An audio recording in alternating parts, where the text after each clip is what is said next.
জাহান্নামে সীমানার তিনটা খুঁটির কথা বলে যায়, দেখতে একই রকম কিন্তু সীমানা লঙ্ঘন হয়। এক নাম্বার একটা খুঁটি হলো আহাল্লাল্লাহুল বাইআ ওয়া হাররামার রিবা।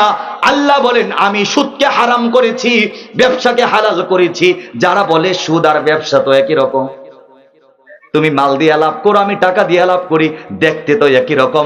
আল্লাহর কসম করে বলি, যারা সুদকে আর ব্যবসাকে একই রকম মনে করে, তারা প্রস্রাবকে, পায়খানাকে আর শরবতকে একই রকম মনে করে। আওয়াজ দিয়ে বলুন ঠিক কিনা?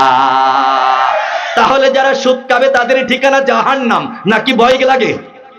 কি বলেন, ভয় পান নাকি? ভয় পাওয়ার কিছু নাই। এক নম্বরে সীমানার খুঁটি দেখাইয়া দিলাম, যারা সুদ খাবে তারা জাহান্নামে যাবে। দুই নাম্বার আরেকটা সীমানার খুঁটি দেখাই দিতে চাই, আমরা যখন স্ত্রীদেরকে বিবাহ করি, দুইটা বালেক পুরুষ সাক্ষী রেখে 2 লক্ষ 1 লক্ষ টাকা দেড় মোহর ধার্য করে 50,000 টাকা নগদ দিয়ে 1.5 লক্ষ টাকা বাকি রেখে সাক্ষীর মোকাবেলায় বিয়ে করি। আওয়াজ দিয়ে বলুন ঠিক কিনা? দেখতে তো একই রকম। আবার কেউ 200-500 টাকার বিনিময়ে বেশ্যাখানায় গিয়ে জেনা করে। বিয়ে করলে যেই ফায়দা হাসিল হয়, জেনা করলে তো ফায়দা একই রকম হাসিল হয়। কারো কাছে একই রকম মনে হতে পারে।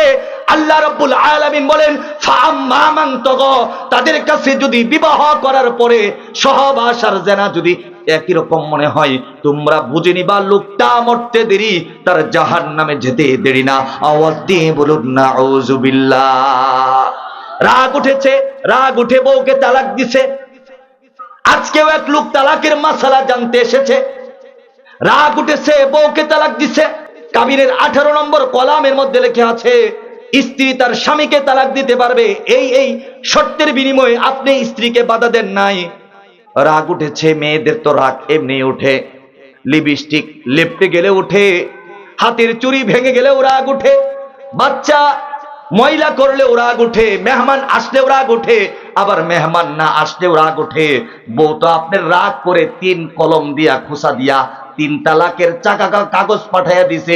2 দিন পরে কান্না করে জামাই বউ হুজুরের কাছে আসছে। হুজুর বলেন না না না, এই বিবাহ আবার পড়িয়ে দেওয়ার কোনো সুযোগ নাই। বউ আর জামাই মিলে রাত 3টায় ফোনে কথা বলতে বলতে একসাথে হয়ে গেছে। কি হয়েছে? আল্লাহ বলেন ফাআম্মা মান তাগা, এই যে আমার সীমানার খুঁটিটা উপরায়া তোমরা ঘরের দরজা বন্ধ করে আজীবন পর্যন্ত জিনা করলে, ও পৃথিবীর মানুষ, ও কুলাঙ্গার বাবা, তোমার পায়ে হাত দিয়ে বলি, সমাজ তোমাকে নিষেধ করতে পারে নাই। তোমার শক্তি আছে, মসজিদের ইমাম নিষেধ করলে চাকরি চলে যাবে, মুফতি সাহেবের ফতোয়া তোমার কাছে কোনো কিছু যায় আসে না। এই যে স্ত্রীটাকে নিয়ে জেনাই লিপ্ত হয়ে গেলে, ফাআম্মা মান তাগা, আল্লাহ রাব্বুল আলামিনের কোরআনের সীমাকে উপড়িয়ে ফেলার কারণে মরতে দেরি, তোমার জাহান্নামে যাইতে দেরি না। আওয়াজ দিয়ে বলুন ঠিক কিনা? এরকম হাজার হাজার সীমানার খুঁটি আপনাকে দেখাইতে পারবো। মাঠ নাম্বার, খতিয়ান নাম্বার, দলিল নাম্বার, প্রশ্ন নাম্বার সব আপনাকে দিতে পারবো, সময় তো কম।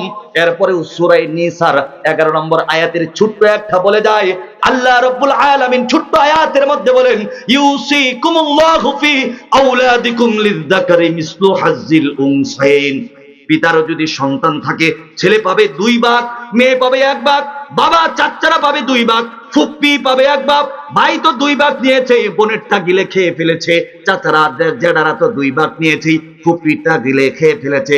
আল্লাহর কসম করে বলি, ফাআম্মা মান তাগা, যারা ফুপ্পির সম্পদকে গ্রাস করে খেয়ে ফেলে, যারা বোনের সম্পদকে জোর করে খেয়ে ফেলে, যারা তার খালার সম্পদকে জোর করে খেয়ে ফেলে, যারা তার ভাতিজার সম্পদকে জোর করে খেয়ে ফেলে, আল্লাহ রাব্বুল আলামিন বলেন এরা মরতে দেরি, এদের জাহান্নামে যেতে দেরি না। আওয়াজ দিয়ে বলুন ঠিক কিনা?